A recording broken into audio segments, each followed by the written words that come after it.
Olympic City and the home of Pikes Peak, this is the Automotive ADHD Show with Matt West.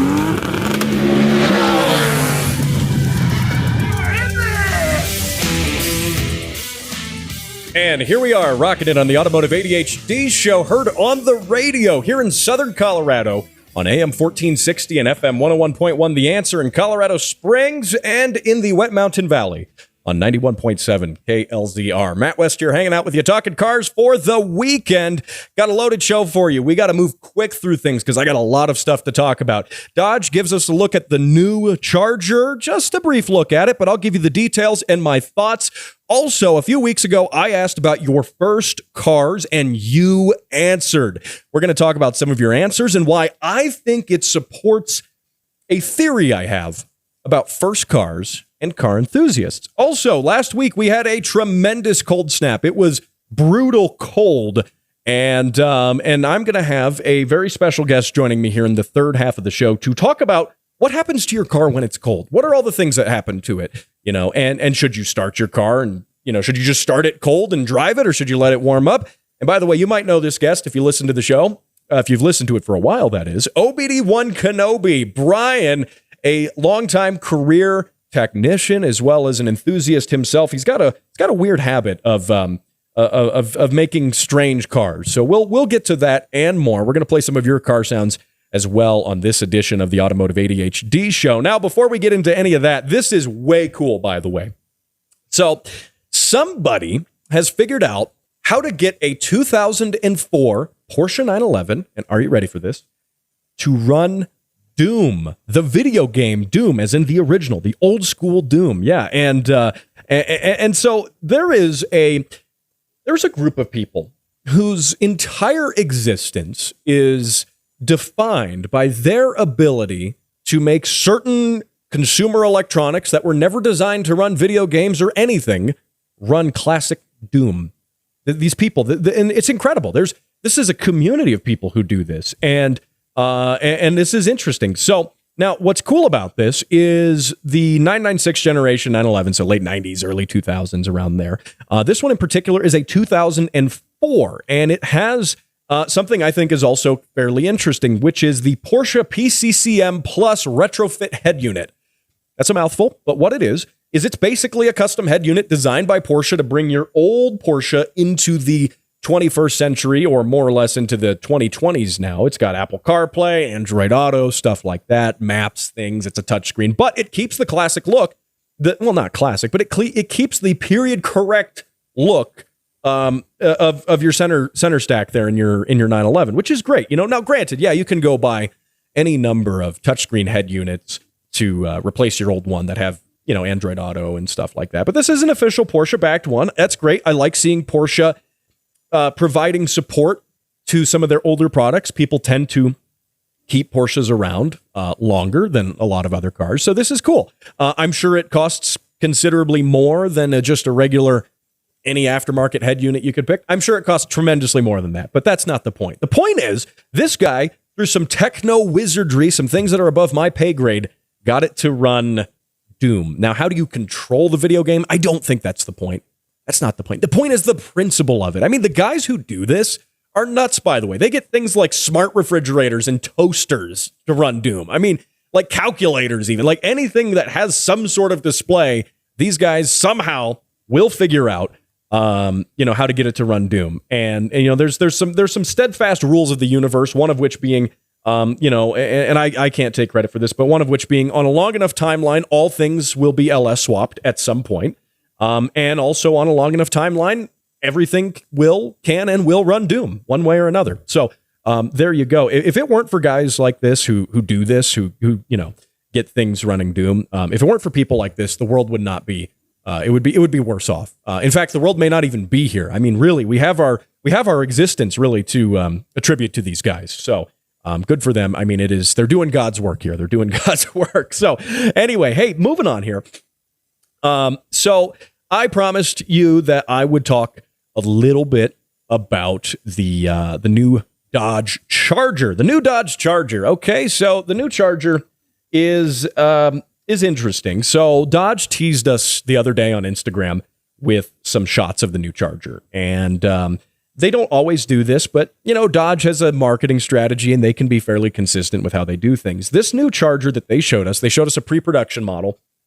It looks remarkably close to the concept Charger Daytona, not the classic Charger Daytona, but the new modern, quote unquote, air quotes, Daytona.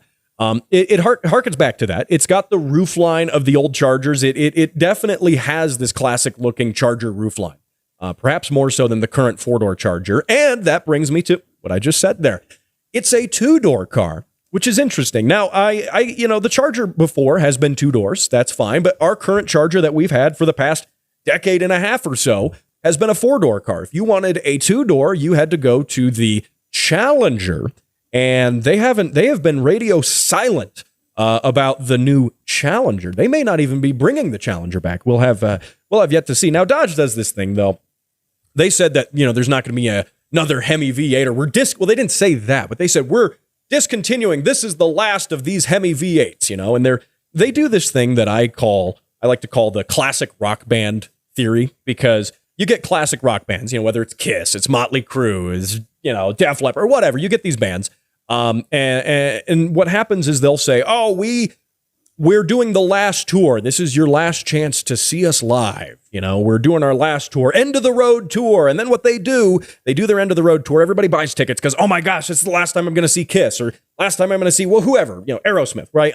Just name any band pretty much. As long as the members are still alive, that is usually a prerequisite there. But that being said, I say usually a prerequisite, but that being the case, what they end up doing is they end up coming along and they, a year goes by, 2 years go by, and then they go, "Oh, we're doing a reunion tour. Here we go. Here's our reunion tour. We're doing all of the hits. We're bringing it back. We're doing it just as good, if not better." And that happens. And Dodge does the same thing. They tell us, "Oh, this is the last of these Hemi V8s." And everyone goes, "Oh, I got to buy the last Hemi cars. These are the end of the road Hemi cars."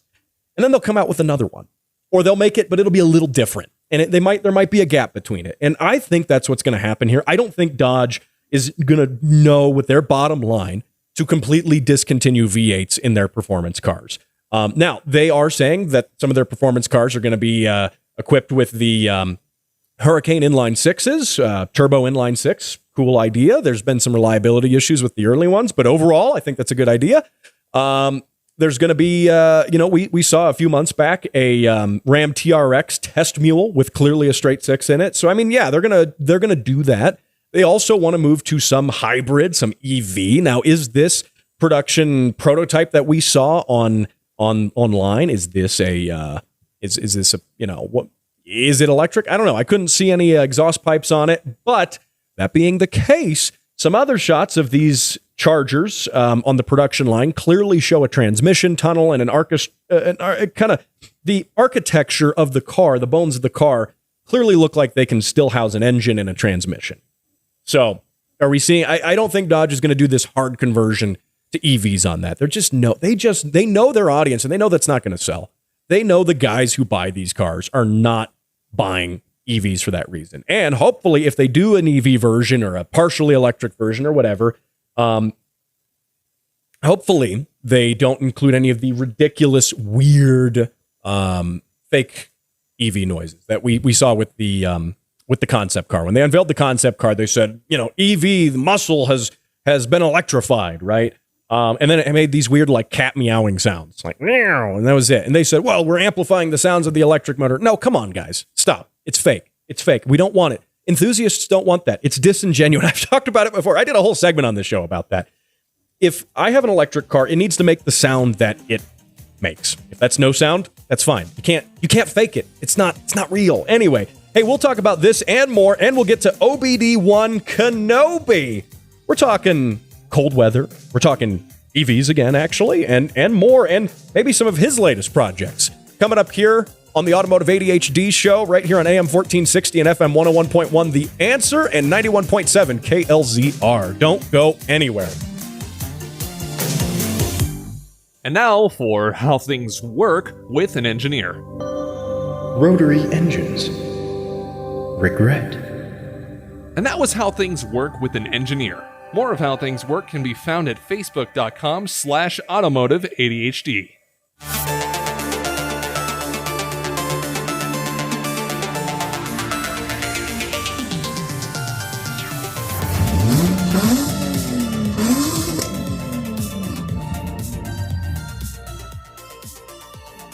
Here we are, rocking it on the Automotive ADHD show, AM 1460 and FM 101.1, The Answer. Matt West here, hanging out with you. Those car sounds were courtesy of my guest coming up in the next segment, OBD1 Kenobi, otherwise known as Brian. Brian's a great guy. He likes putting flat sixes in Subarus, and he's got a weird Volvo addiction, and I couldn't tell you why. There's some things about people you just can't fix. So anyway, he's going to be joining me here in the next segment. I'm really excited to have him on. You can send those car sounds, by the way, into the Facebook page, facebook.com/automotive-ADHD. You can email me, Matt at throttlewarrior.com. And right now through April, or at least until I give away all of these, anyone who sends car sounds in from now until April, you get one of these, Automotive ADHD key tag, a nice embroidered key tag, helps you fish your keys out of your pocket. I'm going to wave it in front of the microphone as if the radio listeners can see it. Also, you get a As Heard on the Automotive ADHD show sticker right there. You can see it for my viewers on video. Yes, we are on video, YouTube and Rumble. You can see that on the back of my laptop there. So there you go. Now, what we were talking about before the break, Dodge and the new Charger, and just a couple thoughts to wrap up on that. Is that they got the styling down. It looks classic.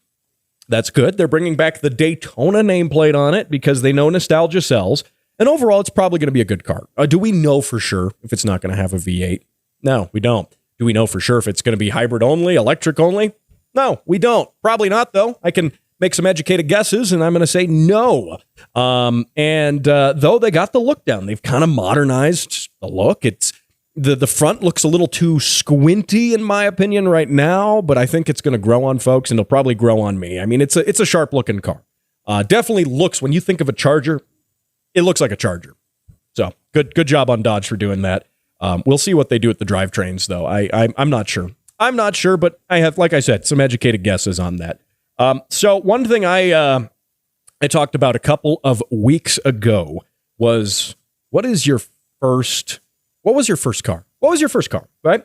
And so, I was talking about best first cars, and I caught some flack for not saying Toyota because, okay, yes, Toyotas make great first cars. They really do. Any Toyota ever. I'll amend my statement. I did recommend Volvos, though, as first cars because, you have to kind of find a line between if you're a teenager, maybe you're a parent right now and you're looking for a first car for your kid, or maybe you're a teenager. I've got a wide audience wide range of folks who listen to the show. The teenager wants something really cool, fun, fast, and interesting. The parent wants exactly the opposite of that, really boring, slow, and safe. And I think when you bring Volvo into the equation, you kind of create both of those because they're affordable, generally speaking. Used ones, at least, are reasonable. They're affordable. They're safe. They're some of the safest cars on the road, in fact. They have a reputation for that. And they're still enthusiast cars. You can have a little bit of fun with them. They're interesting. They're a little different than, your average kid's first car. So, I think that's why they make a great compromise. And generally speaking, they're reliable. You have some, expenses on them that can be a little higher ticket expenses. But generally speaking, as far as European cars go, they're pretty reliable as far as European cars go. Especially if you go back to the Volvo 240. If you go back that old, I mean, you can't kill that. Those red blocks, those red block 4-cylinders, good luck killing one. I mean, it's that and the Toyota pickup truck are pretty much indestructible existences. If a Toyota pickup truck and a Volvo red block collided, I don't know what would happen. The universe might actually end because, I mean, that is a true example of an unstoppable force meets an immovable object. So I don't know what would happen, but so far I don't think it's ever happened, and we're still here to talk about it. So that's good. That's good. Now, I got some interesting responses, though, on the Facebook page, on Instagram, from you. And I just want to go through some of these because these are kind of fun. It supports a theory I have about first cars. Christopher, he says his first car was a 1986 Ford Mustang LX hatchback. 2.3 liter 4-cylinder, 3-speed auto, and he says he paid $350 for it when he got it. Did all his own maintenance, did all of his own repairs. DW 1985 Monte Carlo SS. Ooh, that's fun. That's fun. And then Ed says 1976 Ford Torino. That's also a fun car. A new long lore. He says his first car when he was 18 was a 1986 Toyota Celica Supra P-Type. That is the second generation Toyota Supra. I think a criminally underappreciated Supra. I think they're some of the best looking Supras. They have this beautiful wedge design from the 1980s. I mean, they scream 80s, and they got great proportions. I think those are really cool. Everyone's so hyped about the Mark IV Supras. Everyone's very hyped about, even you see some of the third generation Supras, which are great cars on their own as well, starting to go up in price. But the second generation cars, underappreciated. I love that era of Toyota styling. I mean, that's no secret. That's the same era alongside with my AE86 that sometimes runs. It was in the showroom at the same time. I like that era of Toyota. Here's one of my favorite entries here, though, in terms of first car. Artem, he is a longtime listener and definitely a self-proclaimed TVR enthusiast.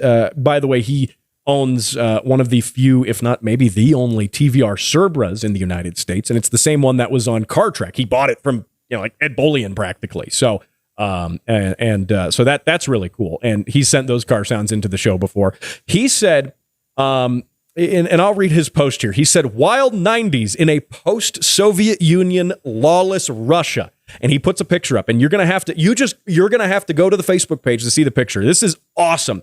He says he's 13, and this is his first car, 1971 Zaz, Z-A-Z, is a Russian car, 966, with a Mercedes-Benz grill stuck to the front of it. And it looks the part. It looks like a baby Benz. It is, honestly, this has, he says, a 1200cc air-cooled V4 with maybe 40 horsepower. And he says, probably the only time I was the coolest cat on the block. He's got the picture there. He definitely does look like he was the coolest dude on the block. I mean, that Benz grill on there, you don't think that would work? Why would that? You don't think that would work, but it totally works. It fits the part. And I think that's amazing. And so what I'm noticing is with all of these, with first cars and everything, is that, we have the more enthusiast side of things. The weirder your first car is, the cheaper that it ultimately is. The more you have to work on it. It's a cheap car. You got to work on it. You got to learn stuff on it.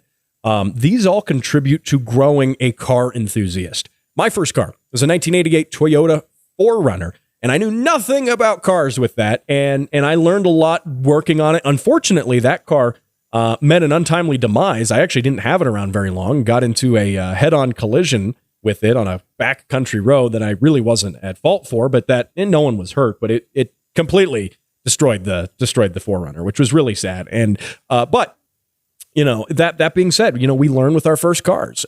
We learn to wrench on them. We learn to do all of this, and that is so important, right? If you want to cultivate another generation of car enthusiasts, they need cars that can work. Now, that they can work on, I should say. And when was the last time you saw someone, who, oh yeah, my first car was a brand new, Nissan Altima. My parents bought it for me brand new. And it ran all the time and there were never any problems with it. I'm sure there's folks whose first car was that and they came out a car enthusiast. I'm not trying to paint here with a broad brush, but I think generally speaking, people who have a first car like that, they don't always become car enthusiasts. I think if you've got a weird first car, it's gonna lead to being a car nut in one way or another. So parents, listen closely there. Listen closely. Also, gotta say, Eric Anderson, last comment here on the Facebook page, Matchbox, his first car. That's when you start. You start them young, just saying. Now, hey, don't go anywhere. OBD1 Kenobi is my guest, and he is joining me right here after the break on Automotive ADHD.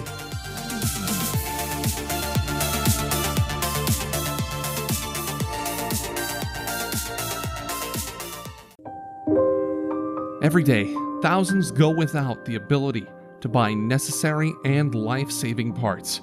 Parts like turbos, coilovers, and wheels. I'm Steve, turbocharged BRZ. It doesn't run because I can play with my connecting rod through the hole in my block. Project cars sit unfinished, waiting for parts, collecting dust. My name is Todd, and I bought a rotary. It's okay, bro. We'll swap it. But no more. You, yes you, can make a difference. More information is available on the Automotive ADHD Facebook page, facebook.com/Automotive ADHD. Colorado Springs' #1 car show by default. This is Automotive ADHD. All right. Hey, you can send those car sounds into the show. That was Brandon's Jeep YJ with the 4-liter straight 6. And I think my guest here joining me has probably seen me driving one of those around and maybe breaking one of those once before, too. Have you seen that, by the way? Yes. You have? Okay. Do you remember what my rod bearings looked like in that 4.0? Very similar to my truck. Oh, yeah. But you're just still driving? Copper. Yeah. So you're joining us here on the Automotive ADHD show on AM 1460 and FM 101.1 The Answer, as well as on 91.7 KLZR. And joining me across from the toolbox here is Brian, otherwise known as OBD1 Kenobi. Brian, thanks for joining me on the show. Thank you for having me, Matt. And thanks for coming back, because we had a slight snafu on the last radio show where it didn't actually record the radio. Some technical difficulty on Matt's part. Yeah. I'm a professional, I swear. I think I'm a professional. I tell myself that at times. So anyway, what we are going to talk about today, because we had some really tremendously cold weather earlier in the past week here. And I mean, even here in the Springs, it was down to, what was it? I think -12 at my house. Yeah, it was negatives. Yeah. Well, how cold was it at your house? -8. Woo!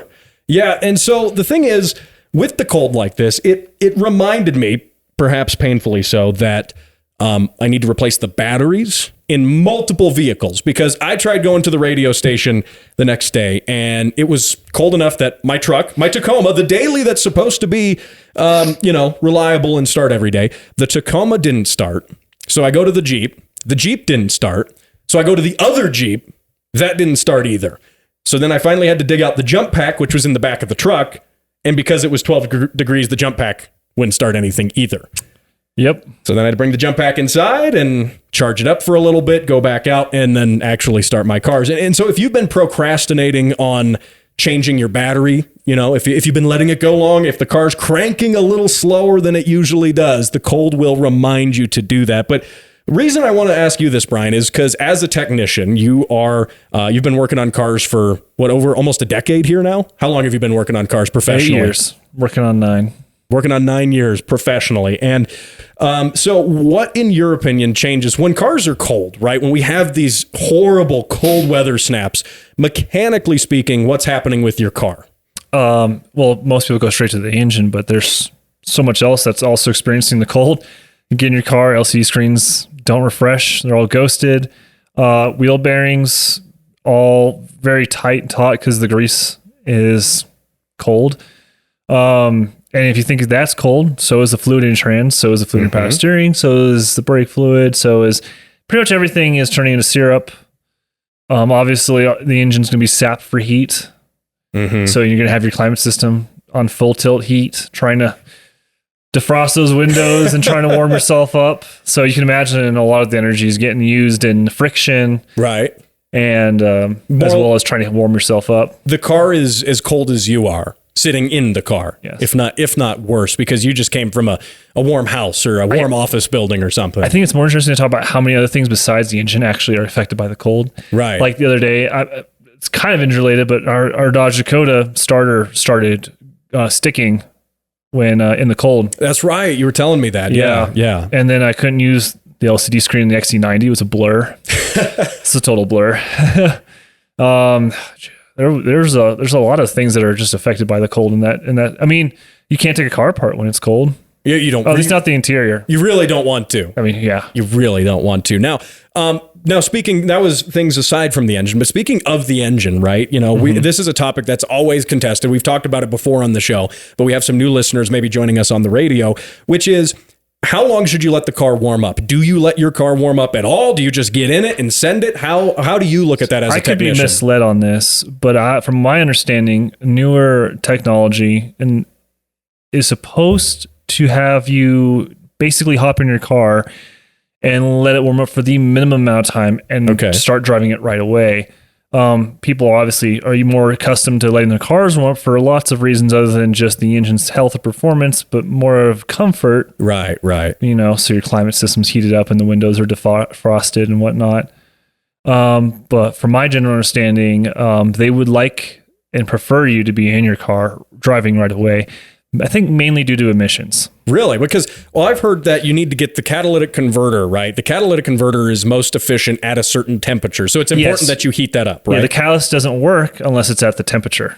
Right. And so if manufacturers have this incentive when it comes to building cars for them to be as efficient as possible and have as few emissions as possible, and that's probably one of them, isn't it? One of the things I've heard and don't fully understand is that some of their engine management's actually purposely designed so that when it's not warmed up or is in the process of warming up the catalytic converter, it will, in a sense, purposely make the engine run bad, whether it be a misfire or retarded timing to promote extra heating of the exhaust until it reaches the operating temperature, which most of the time isn't even actually necessarily monitored, but algorithmically calculated. Okay. Interesting. So what do you do then with your personal cars? Do you just get in and drive them? I try to. If it's not miserable. That said, most of my cars are projects, so getting into them and trying to get them started is more of the game of will it start than do I want to start driving right away. Right. And that's even when it's not cold. Will it start, right? Sometimes. I'd hate to say that, but yes, a lot of it's just experimenting. That's fair. And while we're talking project cars here, we're also going to talk a little bit here in the next segment. Speaking of cold, it's kind of cold in here. Well, I know it's cold in here. If you're just joining us, by the way, on the radio, I usually do the show from the studio, but through the magic of technology, there are times when I can do it from the garage, and this is great because you can also watch it on video, by the way, from here in the garage. And we're going straight from the garage to the radio studio, to the transmitter, to your ears. And it's very cool, but it's also very cold here in said garage. It is not an insulated garage. I'm so glad you gave me back my beanie. Yeah, I stole his beanie for a couple of weeks. And he's wearing it right now because it is cold in here, though it's not as cold in here as it was earlier in the week. I will say that much.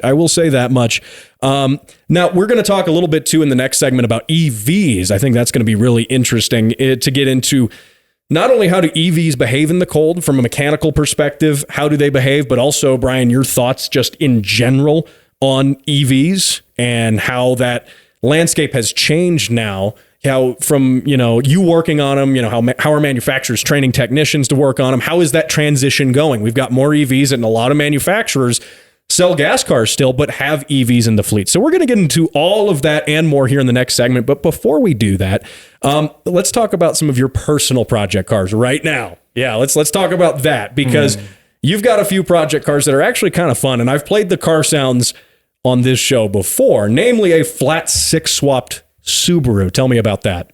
Well, it wasn't supposed to be a flat six swap Subaru, but then it happened. And it just happened? It just, the flat six materialized in there? So I had bought my first ever Subaru. Okay. Old, crusty Impreza from a friend at work, in sort of a trade for my XC90, which I've now gotten back. This is how it works with mechanics, right? It's just kind of swap. It's just cycling cars. You trade someone your car for another car, and then you end up buying your old car back from them. And I'm really glad to have it back. And then even like the other day, he's like, I gotta miss it. You're like, no, you're not getting it back this time. Sorry, the cycle has to stop. For the record, if you're unfamiliar with Brian, who I also like to call OBD1 Kenobi, he is a Volvo technician. He is a mechanic. He has tons of weird project cars. Most of them are Volvos. And we're going to get his thoughts and more on some of the projects, some of EVs, and all of that coming up here in just a minute. You're listening to Automotive ADHD right here on AM 1460 and FM 101.1, The Answer. Ladies and gentlemen, the Speed Council proudly presents Automotive ADHD, now on video. For better or for worse, subscribe to Automotive ADHD, now playing on YouTube and Rumble.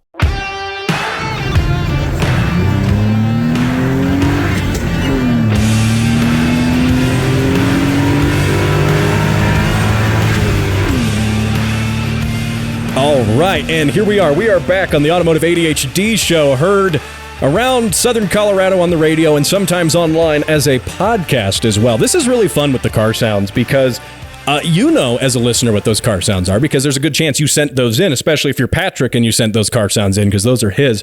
But I can quiz my guest, OBD1 Kenobi, Brian, on the car sounds. What do you think that was? What do you think that was? Can you play it again for me? I wasn't paying attention. No, I'm not playing it again. Nope, you got it. You only get once. No? No call-outs either. No call. Can I phone a friend? No, that's a call-out. You can't do that. Do you have any Text guesses? a friend? No. No, I seriously, You don't know? I missed it. You may- I was busy looking at your face. that was, oh yeah, it's a face for radio, isn't it? You should play it one more time for me. You know what? No, I think we'll give you the benefit of the doubt, and I'll just tell you what it is. But in the future, when I have you on, I'm gonna put you on the spot and grill you on me on the spot. You grilled me good. I'm gonna grill you on these car sounds. That was a Suzuki Carry K car 3-cylinder from Japan. Oh, there's no way I would have guessed that. I know that's why I threw it at you. I might have guessed it was a 3-cylinder, but I would never. Suzuki, no. No. I know. There's some great car sounds that my listeners send into the show. And you can send those car sounds in yourself, facebook.com/automotive ADHD, and I can use them to torment Brian when he's a guest on the show. Yeah, I space out. Yeah, well, that's okay. I do too, but I just keep talking when it happens. So anyway, that being said, we've got some interesting things to talk about. So we were talking about cold weather, and it has been very cold. And we talked about in the last segment how, some of the things you don't expect with the car get cold: bushings, rubber, plastic, LCDs, things like that. But let's also talk about EVs because this is a hot topic. EVs are really relevant in the mainstream eye right now. And there's a lot of misinformation about EVs, but there's also some stuff about EVs that is factual and maybe isn't the greatest. Now, I will say I've mentioned on this show, one of the things that I've had the chance to experience is the new F-150 Lightning. And honestly, I kind of like it. Don't get me wrong. I personally do like hopping in the EVs.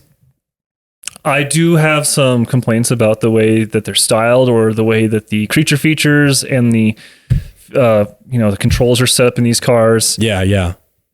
Which is personally why I'm so biased with our XC40s right now.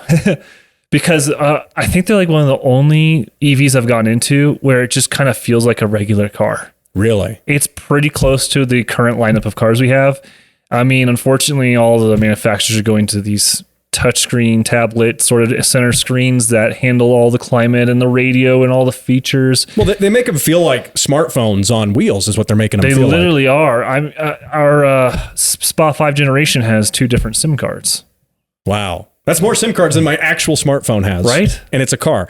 And that's the thing I've talked about on the show, probably a couple years ago on the show, but there was a study that found that cars, like when you have actual controls in cars, be them physical controls. Oh, yeah, you told me about this. Or the touchscreen controls. And they measured it not by how long it takes you to do certain tasks, like turn on the heated seats. They measured it by the distance you traveled with your eyes off the road, which is That's right. Really interesting. And the fact is that it was, I don't have this study. There's no feedback with the touchscreen. You don't even know if you press the right button. Right. So the thing is, you actually, it took somewhere around 3 times longer to actually engage a certain set of tasks, like turn the heated seats on, turn on the radio to this frequency, and which better, by the way, be either AM 1460 and FM 101.1 The Answer or 91.7 KLZR. Better be on those 2 frequencies. But that being said, the beautiful thing about this was with the physical buttons, the driver didn't even have to take their eyes off the road. They could feel it and do it.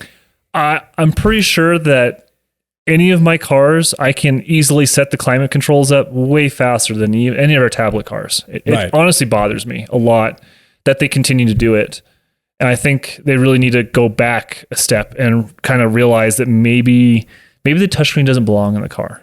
I do say, however, the one thing I do like with the touchscreens that they put in our cars is they're actually an infrared array. On the Volvo specifically, right? That I know of, yeah. And that way, it doesn't matter what you're using per se. It doesn't have to be a bare finger.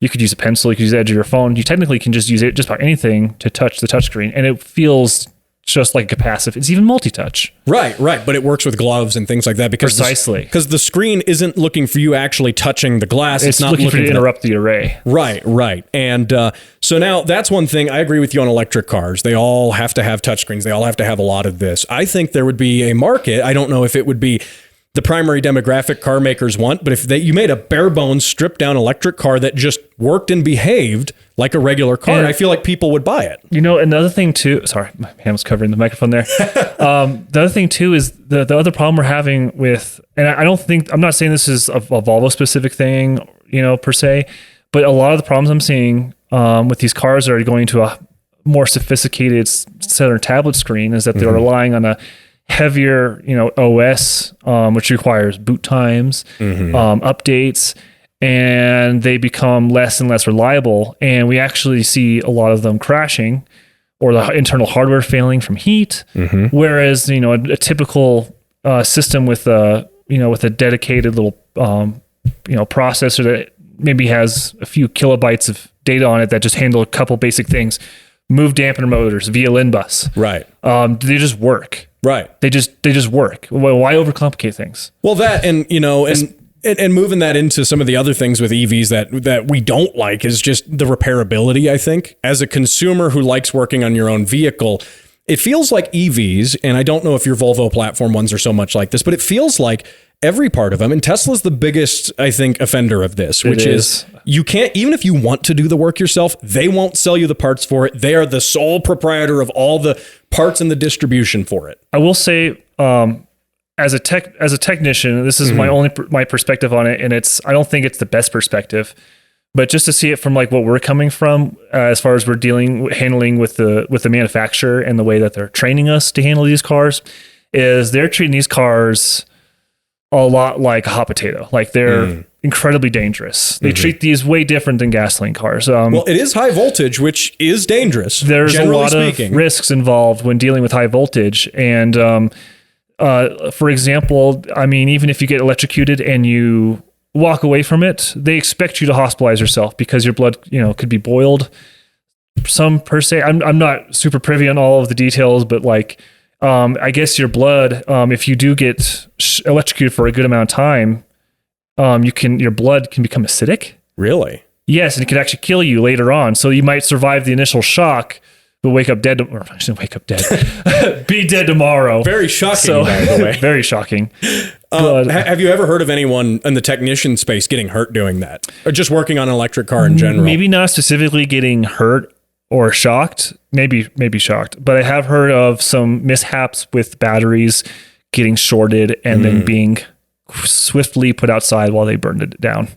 There were some issues, if I wasn't mistaken, with one of them where the even after disabling the high voltage battery, basically breaking it down into individual parts that are less than the dangerous level of voltage. Right, because a battery is built of multiple cells typically. Yes, they've been trying all these different things. And I think this goes for every manufacturer. They've been trying to find ways to build their batteries in ways that can be serviced safely by being able to break them into like smaller bits. So like, the battery might be 400 volts, but obviously each cell is not 400 volts. So we can break them by taking buses out and then get them below the considered dangerous voltage level. But there was I think a situation where like many batteries with built-in BMSs and stuff, there is some thin wires that probe each cell or are directly attached to the high voltage, specifically to monitor the forward voltage on that specific cell. And I guess there were not mentioned in some instructions that get torn and short against the casing, and all hell breaks loose. Wow. Okay, so what we are going to do, this is a new thing here on the show. We are going to continue this conversation as well as talk about some other stuff like standalone ECUs on the podcast-only section of the show, which you can catch on YouTube, Rumble, Facebook, all of the fine places where you can find shows and mine. And also, you remember, don't miss a minute of this show. Listen to it as well on Spotify, Amazon, iTunes, and more. I will see you right here next week.